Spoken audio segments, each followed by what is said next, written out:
श्री नरेंद्र दामोदर दास मोदी।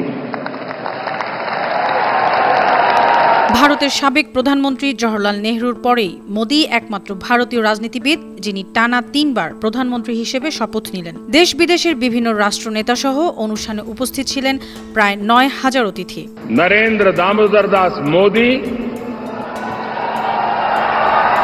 ईश्वर की शपथ लेता हूं कि স্থানীয় সময় সন্ধ্যায় এই শপথ শুরু হয়। এই বিশেষ দিনটিকে স্মরণীয় করে রাখতে ব্যাপক আয়োজন করেছে ভারত সরকার। অতিথিদের বরণ করতে রাষ্ট্রপতি ভবনে বিছানো হয়েছে লাল গালিচা। এদিকে দিল্লির অসহনীয় গরমের বিষয়টি মাথায় রেখে অতিথিদের জন্য কয়েক হাজার রেফ্রিজারেটর রাখা হয়, বাতাস ঠান্ডা রাখার বিশেষ ব্যবস্থা করা হয়। অনুষ্ঠানের জন্য নেওয়া হয়েছে 3 স্তরের নিরাপত্তা ব্যবস্থা।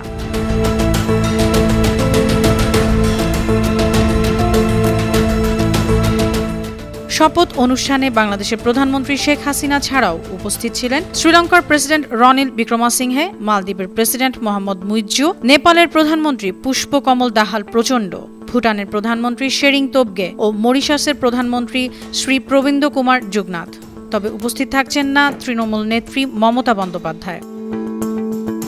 আর এ শপথ অনুষ্ঠানে বিশেষ নজর ছিল মোহাম্মদ মুইজ্জুর উপর। চীনপন্থী হিসেবে পরিচিত এ নেতা মালদ্বীপের প্রেসিডেন্ট হিসেবে নির্বাচিত হওয়ার পরপরই শুরু করে ইন্ডিয়া আউট কর্মসূচি। দেশটি থেকে সরিয়ে দেওয়া হয় সব ভারতীয় সেনা। এরপরে অবশ্য সম্পর্ক স্বাভাবিক করতে মুইজ্জু ভারত সফর করতে চেয়েছিলেন, সাড়া দেয়নি দিল্লি। তবে এবার মোদির আমন্ত্রণে সাড়া দিয়েছেন মুইজ্জু। সেই সঙ্গে রাষ্ট্রপতি হওয়ার পর এটাই হতে যাচ্ছে তার প্রথম ভারত সফর।